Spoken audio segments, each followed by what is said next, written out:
Bom dia, crianças, tudo bem? Hoje é quarta-feira, dia 7 de abril de 2021. Nós vamos iniciar o dia com a atividade de língua portuguesa e terminar as atividades com ciências. Então vamos lá.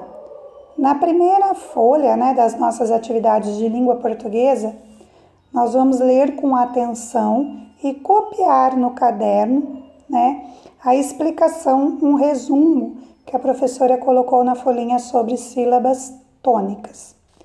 Observe as palavras abaixo. Amanhã, amigo, médico. Podemos observar o modo como as sílabas são pronunciadas. Percebemos que algumas são pronunciadas com mais força, outras com menos. Nas palavras, a sílaba pronunciada com mais força é chamada de sílaba tônica. Então, pessoal, quando vocês forem aí separar as sílabas das palavras, pegar uma palavra e separar as sílabas, vocês observem, leem esta palavra em voz alta, porque a sílaba que tiver o som mais forte, ela é chamada de sílaba tônica. E a professora colocou aqui, olha, aí vai um lembrete especial, do qual você não poderá nunca se esquecer. Para classificar a sílaba das palavras, contamos começando do fim para o começo. Então, sempre do final para o começo, sempre da direita para a esquerda, tá ok? Olha o exemplo que a professora colocou aqui, maré. Então, a sílaba tônica, é o ré. Então, ela está na última sílaba da palavra. De acordo com a posição da sílaba tônica, as palavras recebem nomes variados. É o que conheceremos agora. Oxítonas, a sílaba tônica mais forte é a última. Então, exemplo, maré, café, cipó, bebê. Paroxítonas, a sílaba tônica mais forte é a penúltima. Exemplo, útil, tórax, táxi. Proparoxítonas, a sílaba tônica mais forte é a antepenúltima.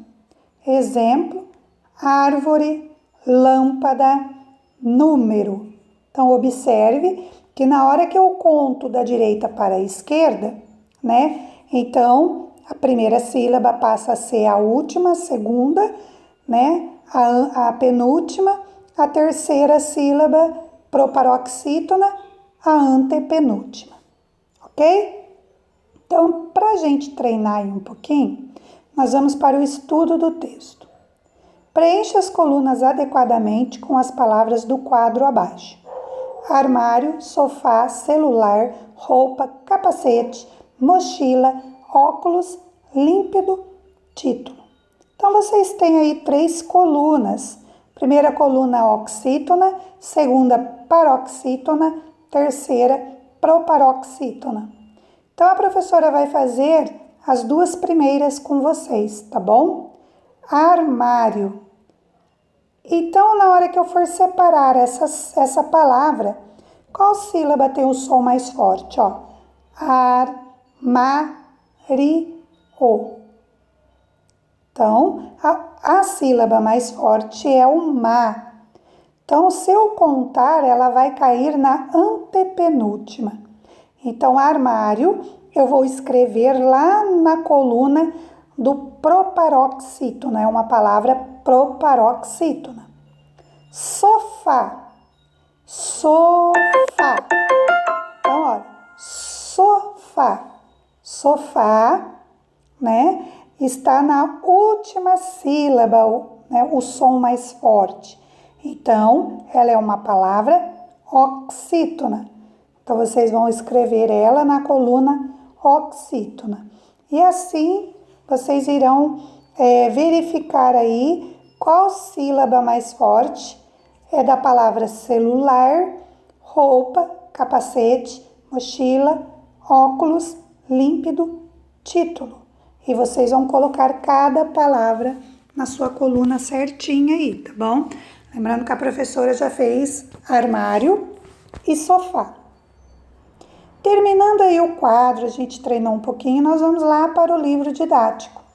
Faça a leitura do poema Relâmpago, da questão 1, na página 61 do livro. Então, olha, vocês vão abrir o livro lá na página, o livro de português, na página 61, e nós vamos fazer a leitura. Relâmpago, né? Então, vamos lá, olha, a professora colocou, olha, eu vou descer um pouquinho, aí, eu coloquei aqui para vocês para a gente ir fazendo a leitura juntos, tá bom? Estudo da escrita. Mais uma vez, olha, sílaba tônica. 1. Leia este poema do poeta mineiro Sérgio Caparelli. Relâmpago. O meu cachorro Relâmpago acordou-se com sarampo. Veio a dona Manuela, deve ser varicela. Veio a dona Dora, pra mim catapora.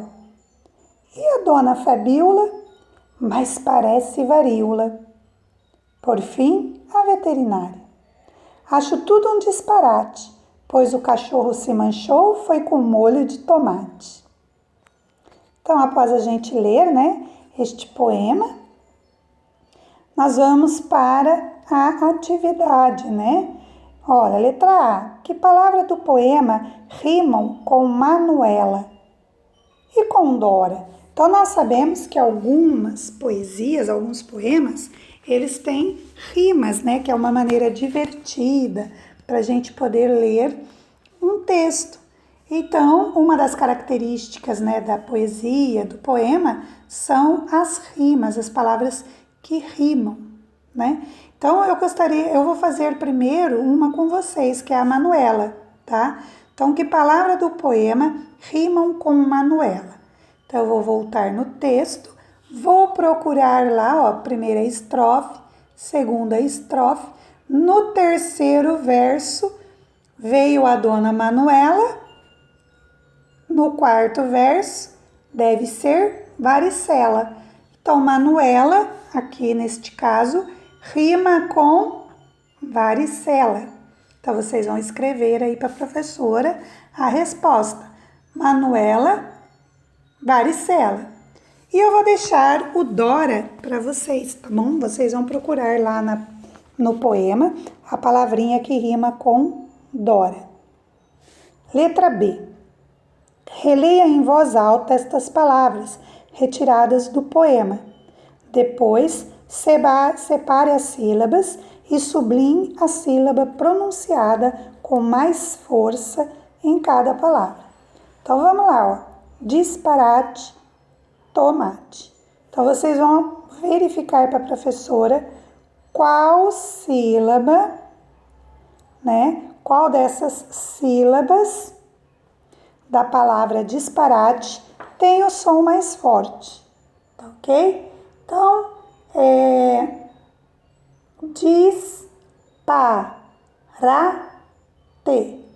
Olha, disparate. Então, neste caso, nesta palavrinha, a sílaba mais forte é o Rá. Ó, disparate. Então, é o Rá. Então, neste caso aqui, a sílaba mais forte é o Rá. E eu vou deixar a palavra tomate para vocês fazerem, tá bom? Letra C. Localizem no texto e copie outros 2 pares de palavras que rimam. Então, vocês vão lá no texto, né? Não pode pôr Manuela e nem Dora. Tem que ser outras palavras que também rimam, tá? 2 pares de palavras. Letra D, olha, lá na página 62 agora, ó, vou subir mais um pouquinho. Sublinhe nestas palavras a sílaba mais forte. Relâmpago, fabiola, sarampo e varíola. Então, eu vou fazer aqui com vocês a primeira palavra, tá bom? Relâmpago. Então, nós vamos descobrir qual é a sílaba mais forte, a sílaba tônica da palavra relâmpago. Então, ó, relâmpago, relâmpago.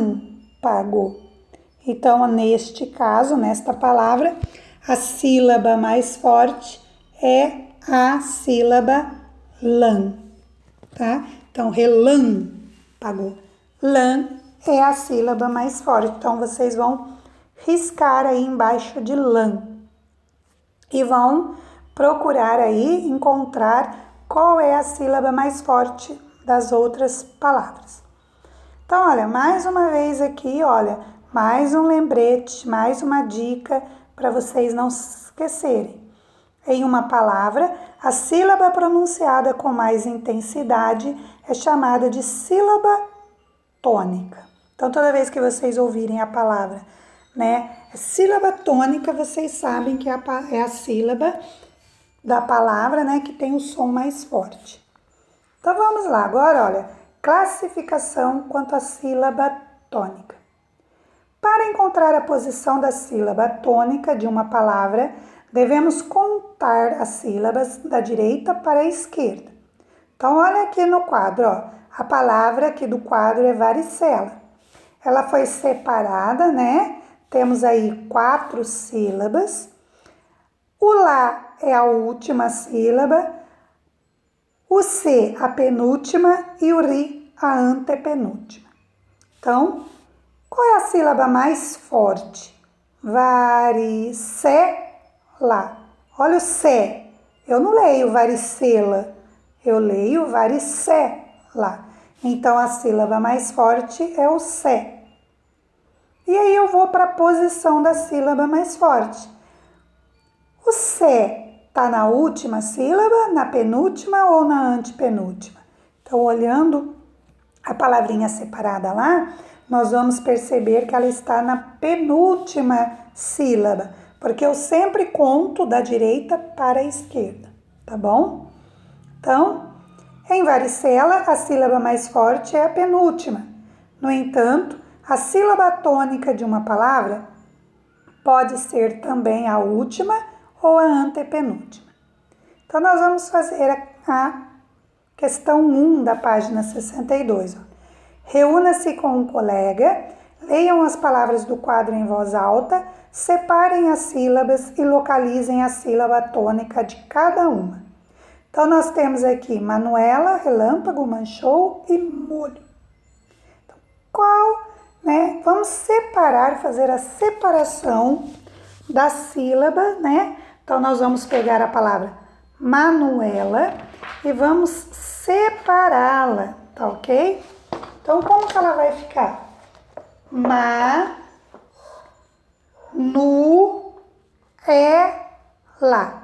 Então, olha, quantas sílabas tem aqui no caso? Olha, nós temos 4 sílabas.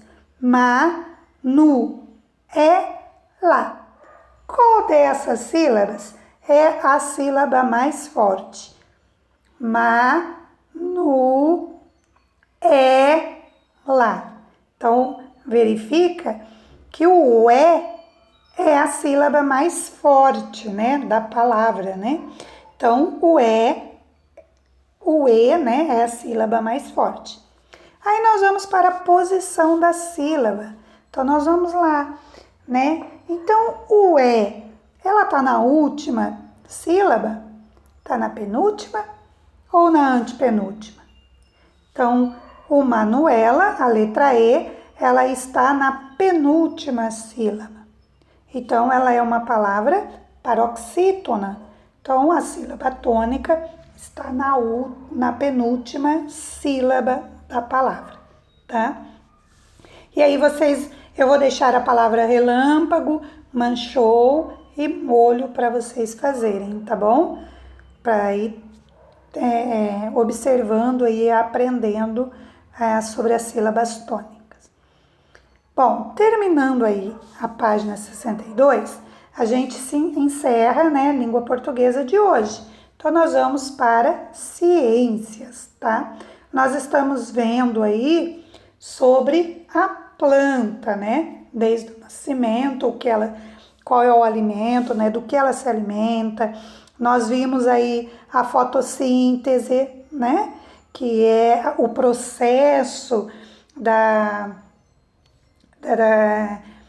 que a planta faz, todo o processo para produzir o alimento, produzir energia para a planta crescer. Então, hoje nós vamos falar um pouquinho sobre polinização, né? Então, olha lá, olha, leia e copie o texto. O que é polinização? A polinização é o transporte do grão do pólen de uma flor até o estigma de outra flor ou o seu próprio estigma. É através deste processo que as plantas se reproduzem. Então, olha, que estigma? Estigma é lá dentro da plantinha, né? É onde fica o ovário da planta, é lá no fundinho da planta, tá?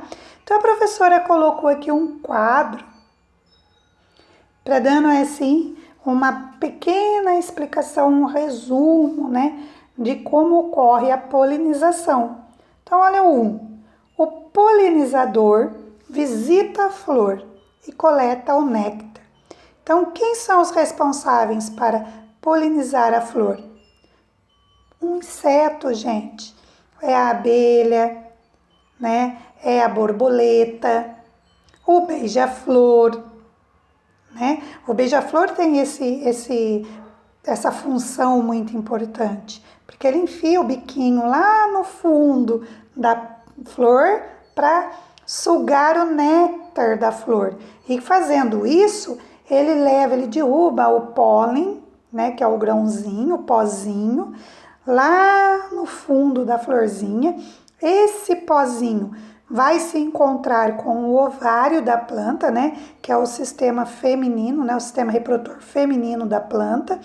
E aí ele vai ter contato com os óvulos e aí a planta está polinizada, tá bom? Olha o 2. O pólen fica preso no corpo do polinizador. Então a abelha vai lá, suga o néctar, aquele pozinho cola nas patinhas da abelha, né? E ela sai voando, vai sentar em outra flor. Terceiro, o polinizador leva o pólen para outra flor. Quando ele chega na outra flor, o 4, o pólen é depositado no estigma. Então, é o que eu falei, estigma é o sistema reprodutor feminino da planta, né? Então, nós temos a planta masculina e temos a planta feminina. E no caso do hibisco, como a gente viu na outra aula, né, na aula anterior, o hibisco ele tem os dois.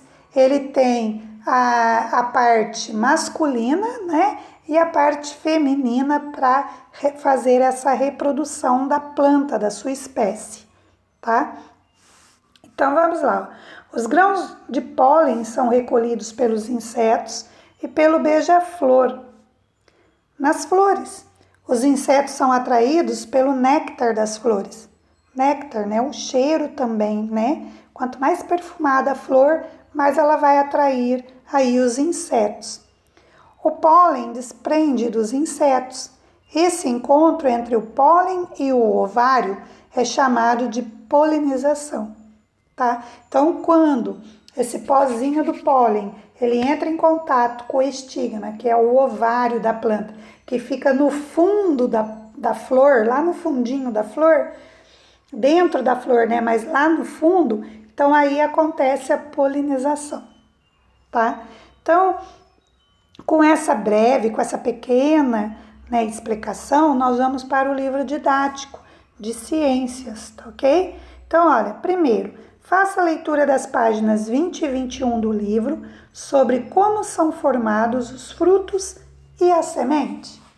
Então, vamos lá, ó. A professora colocou o livro aqui, né, a página do livro para vocês.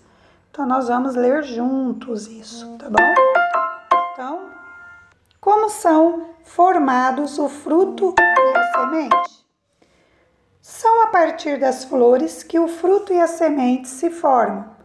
Veja no infográfico a seguir os principais eventos para a formação dessas estruturas. Então, nós temos aqui, olha, uma árvore, né? Temos a flor desta árvore. Então, nós vamos ver como ocorre, ó. Polinização. Eu vou aumentar um pouquinho aqui para a gente poder ler. O primeiro passo é a polinização, o transporte dos grãos de pólen da parte masculina até a parte feminina das flores. Como os grãos do pólen não se movimentam sozinhos, eles são levados até a parte feminina da flor. Esse transporte pode ser feito de diversas maneiras, dependendo do tipo de planta. Então, ó. Então, esta é a polinização, ó, tá vendo? Olha lá, tá vendo a abelhinha aqui, ó, na flor? É ela que tá fazendo a polinização, esse processo, tá? Ela é a principal ferramenta para que aconteça essa polinização, tá? Então, feito isso, nós vamos para a fecundação. Depois da polinização, ocorre a fecundação. A fecundação é o encontro de uma célula reprodutiva masculina que é formada dentro do grão do pólen com uma célula reprodutiva feminina que é formada dentro do óvulo. Então, olha aqui para vocês verem, ó. A polinização. Quando ocorre essa polinização, começa a fecundação. Então, ó, após a fecundação, a flor começa a murchar, as pétalas caem e a parte feminina passa a crescer, até se transformar no fruto. Nesse processo, os óvulos fecundados dão origem às sementes. Então, olha que interessante, né? Tudo isso que a gente acabou de ver aqui, olha. A professora também gostaria de ler aqui para vocês, olha. Muitas vezes são os animais que fazem o transporte do pólen, insetos como abelhas e borboletas, ou animais maiores, como beija-flores e certos morcegos, visitam as flores em busca de néctar. Ao fazerem isso, um pouco de pólen gruda no corpo deles. Ao visitarem outras flores, o pólen transportado acaba caindo sobre a parte feminina delas.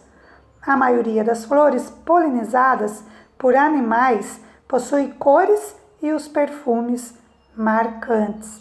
Então, veja bem, toda a polinização feita pelos animaizinhos, insetos, beija-flor, borboleta, até mesmo morceguinho, né? Uma espécie de morcego, ele tem um cheiro mais forte, ele é mais marcante, né? A rosa, o perfume da rosa, né? O perfume da lavanda, né? Então a gente encontra aí vários odores, né? Muito marcante nas plantas que são polinizadas por animais. Então aqui agora na página, deixa eu ver se tem a página 21, né, do livro, ainda no livro de ciências, nós vamos continuar, ó. Observem aqui, deixa eu aumentar um pouquinho. Frutos maduros. Quando os frutos terminam de se desenvolver, ficam maduros e podem servir de alimentos para animais, incluindo os seres humanos. Então aqui, olha, observa aí o fruto, né? Uma goiaba, né? Então, olha, fruto com sementes. Dentro dos frutos ficam as sementes e a germinação. Se a semente cair em solo adequado, pode germinar e formar um novo exemplar da mesma espécie. Então, olha aqui para vocês verem que interessante, né? É um ciclo que se fecha, tá? Número 1. Escreva um texto no caderno relacionando as fotografias com a formação do fruto da romã. Então, vocês têm aqui, número 1, a flor, né? Da romã. O número 2, Aqui nós temos uma abelhinha, né? Dessas muriçoca, dentro da flor, ela tá fazendo a polinização aqui, né? E aqui, olha, já caiu as pétalas da flor da romã, né? E já houve a germinação, né? Já houve a fecundação dos óvulos, né? O pólen já fecundou os óvulos lá no estigma, no ovário da planta, tá? E aí já começou a crescer o fruto, tá ok? Então, é o fruto que está crescendo aqui. Tá? Então, vocês irão fazer para mim um pequeno texto explicando esse processo, desde a flor, né, quando ela se abre, até o nascimento aqui do fruto, tá bom? Como se dá todo esse processo. Pode ser um texto pequeno, não precisa ser grande não, tá bom? E número 2, responda as questões das páginas 24 e 25 do livro. Então eu vou fechar aqui um pouquinho e a gente vai agora responder essas questões, tá? Atividades. 1. Observe o esquema da fotossíntese. Então, nós vamos fazer aqui, gente, nesta parte aqui, olha, um resumo, uma revisãozinha bem breve, tá? De tudo que a gente estudou até agora sobre as plantas, né? Sobre a fotossíntese, sobre todo esse processo aí do desenvolvimento da planta, tá ok? Então vamos lá, olha. Observe o esquema da fotossíntese. Letra A. Complete o esquema com os nomes das substâncias que entram na planta e são consumidas no processo e o nome do gás produzido que sai da planta. Escreva também o nome do elemento representado pela seta amarela. Então, olha, vocês vão olhar aqui. Setinha amarela, que é o que nós estamos vendo aqui, essas gotinhas. Quais são as substâncias que a planta recebe para ela crescer nesse processo da fotossíntese? Lembrando que a professora deixou nas aulas anteriores também, algumas páginas já estão do livro completo, vocês podem consultar. E tem também no caderno, né, o texto explicando para vocês todo esse processo, caso vocês tenham dúvida aqui em algum elemento, alguma substância, tá bom? Pode consultar as aulas anteriores. B. Qual é a substância produzida na fotossíntese e usada como alimento pela planta, mas que não foi representada no esquema? Então, vocês vão ter que observar aqui e ver o que está faltando aí, tá? Colocar o nome para a professora aqui. Tá ok? C. Qual é o nome do pigmento presente, principalmente nas folhas, que capta a luz solar, ajudando no processo da fotossíntese? Então, como chama esse pigmento? Ele tem um nome, né? Ele dá uma cor nas folhas, mas ele tem um nome, né? Esse pigmento tem um nome. Vocês vão procurar lá, ler de novo, volta um pouco, lê o livro, procura, acha e responda para a professora, tá bom? 2. Observe o procedimento feito por um aluno. Depois responda as questões. Letra A. O que aconteceu com as estruturas brancas da margarida? Então, vocês vão olhar aqui. O que aconteceu com essa estrutura, com as pétalas na cor branca? O que aconteceu? B. Como o corante chegou até essas estruturas brancas? Então, vocês vão explicar com a palavra de vocês, cada um com as suas palavras, tá? O que aconteceu com o corante que ele chegou até as pétalas branquinhas da margarida. Na página 25, pessoal. 3. Observe o esquema a seguir e responda as questões. Então, vamos lá, ó, gás carbono, né? Entrou o gás carbono, saiu o oxigênio. AB. Entrou o oxigênio, saiu o gás carbono. Qual situação representa de forma simplificada o processo de respiração. Então, vocês vão pôr aí qual o esquema, o que representa, né? Qual a situação que representa aí? A respiração, tá? É a A, é a B, é a situação A, é a situação B que representa a respiração da planta? B. Qual situação representa de forma simplificada o processo de fotossíntese? Então, qual delas? É a situação A? É a situação B? C. Qual situação ocorre tanto de dia como de noite? Então, aí vocês vão ver lá. É a situação A? É a situação B? 4. Dentro do pote há uma lagarta se alimentando de folhas.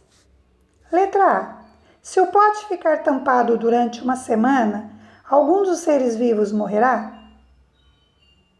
Então, vocês irão explicar, tá? Se o pote ficar fechado, se a lagartinha ou a plantinha que está lá dentro daquele pote, se ele vai morrer em uma semana. B. Se o pote não fosse transparente, a sua resposta à questão anterior seria diferente? Então aí você, né, como nós não estamos juntos, nós não vamos poder discutir isso, trocar ideias. Então vocês vão pôr a resposta, cada um a sua, da maneira da sua interpretação, tá ok? E aí por baixo, aqui embaixo tem uma dica, né, de um livro, Florinha e a Fotossíntese, de Samuel Murguel Brancos, né, São Paulo, editora Moderna. Então aqui é uma sugestão para vocês, quem quiserem aí buscar essa leitura no YouTube, na internet, né, no Google, pode também, né, é um livro muito interessante, eu tenho certeza que vocês irão apreciar bastante a leitura Florinha e a Fotossíntese, tá ok? Pessoal, por hoje é só, tá? Nossa aula está terminando. Lembrando, né, terminou todas as atividades, tirem fotos, mande no privado para a professora. Se tiverem dúvidas, alguma pergunta relacionada à nossa aula de hoje, tá? Manda a perguntinha lá no privado para a professora que eu vou estar respondendo para vocês, ok? Fiquem com Deus e até a nossa próxima aula.